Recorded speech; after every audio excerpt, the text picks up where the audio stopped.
Hey, cool. Peace. Kian here. Just jumping on. January 2020. Wow. So just jumping on to do a review of last year, what I did last year in 2019, and then a quick preview of what I'm up to in 2020.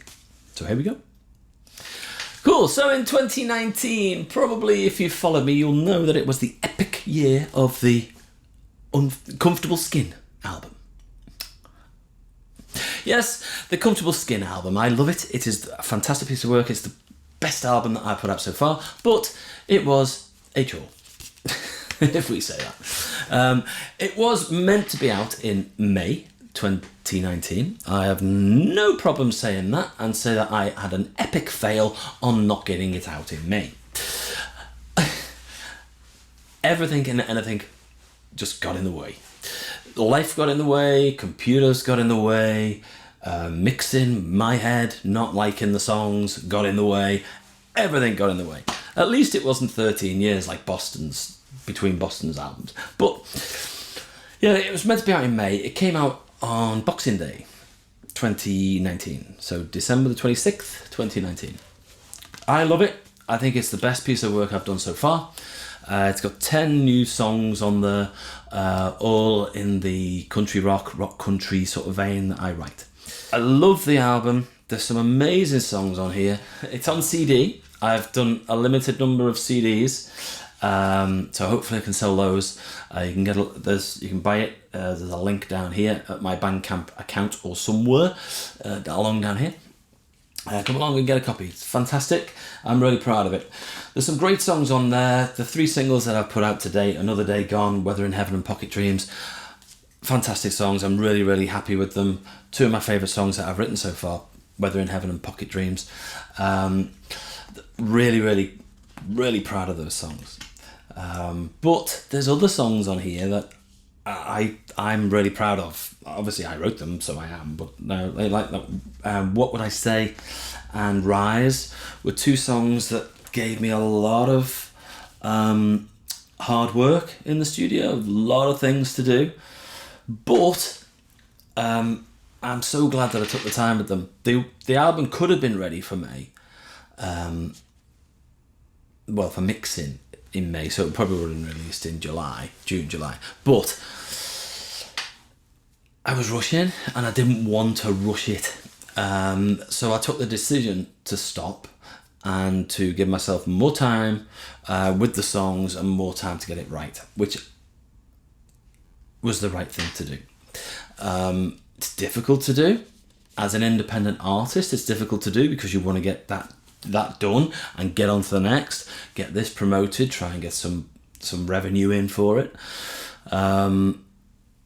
But as an artist, as someone who wants to work with the art and make sure it's the best that I can possibly make it, it was the right thing to do. I gave myself more time with the songs, as I say, What Would I Say and Rise. Those songs were ready to go, but they were not as good as they are now. I was able to live with them a bit longer and I was able to make them better, do rewrites of lyrics, change chord structures and change guitar parts and piano parts and mellotron on Rise and stuff like that wasn't there when it was before. It gave me that time, that headspace to sort it out. But I'm really proud of this album. I just think it's great, so please look it up. I will look on the link down the bottom. Superb. Another reason why this album was slow was my computer, my iMac, which is the heart of my home studio, had two viruses on it. Yep, a Mac with viruses. It had 2 viruses on it, and it was making work excruciating. I could not open up a session, as what you call a musical set of mixing tracks and stuff like that. I could not open a session at all without a crash or something not working, so I'd had to reboot the whole thing. Some points have turned the computer off and rebooting the whole computer, not just the actual app that I was using for my music. So it got to a point where it was really, really difficult to get something done, and a job that maybe should have taken me an hour was taking me like 2 or 3 days.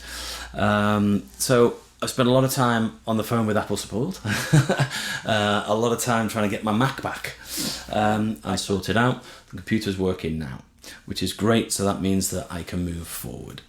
So the next thing in the studio is for that for my iMac to have a RAM update, which I'm going to do, and then some sound deadening, which I've been meaning to do for a long time, but I'm going to get that sorted.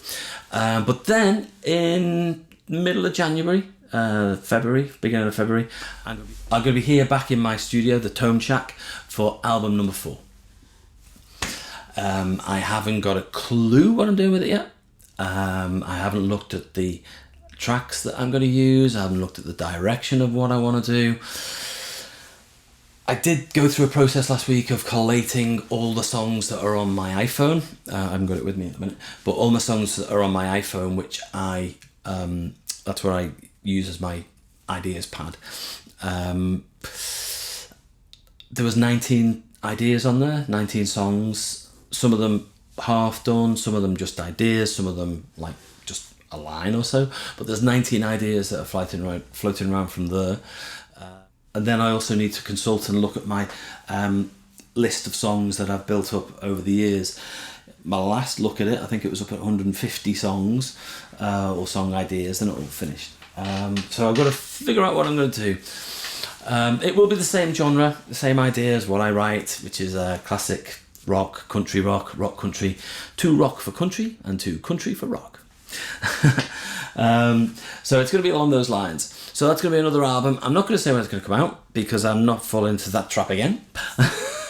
I'll give myself a deadline when I'm going to do it, but I'm not going to torture you guys who are waiting for the music and then I can't put it out this month, or I can't do this and can't do that, because I knew it was excruciating for you last year as much as it was for me.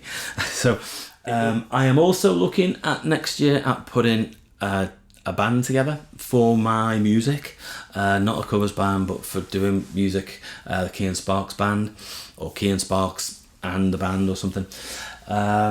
So that would be cool. I'm trying to look at get out and do some festivals this year, and get out and do some support slots and try and push the music in a live, a more organic live sense than just in the studio. Because that's the way I like to play. That's how I love music. I've always grown up with that.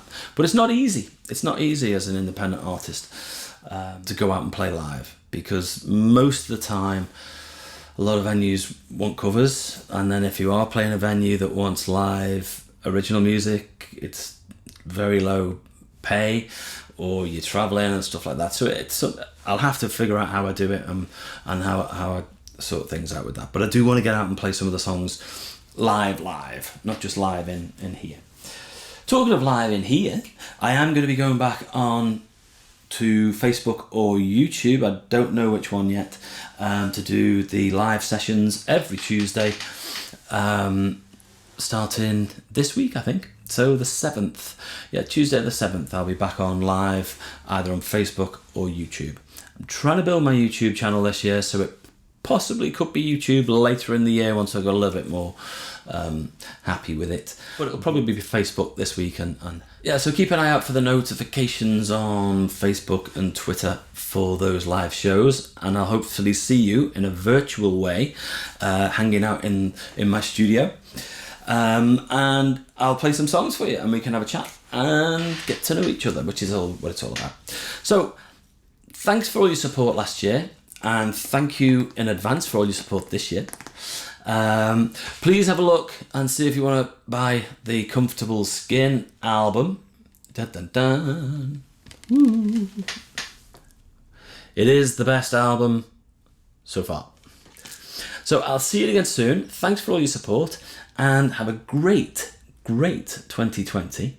I hope everything goes the way that you want it to. And remember that music equals life, and we all need music. So, if you can't be good, be careful. If you can't be careful, make sure you enjoy it. And I'll see you again soon. So, peace. I'll see you soon.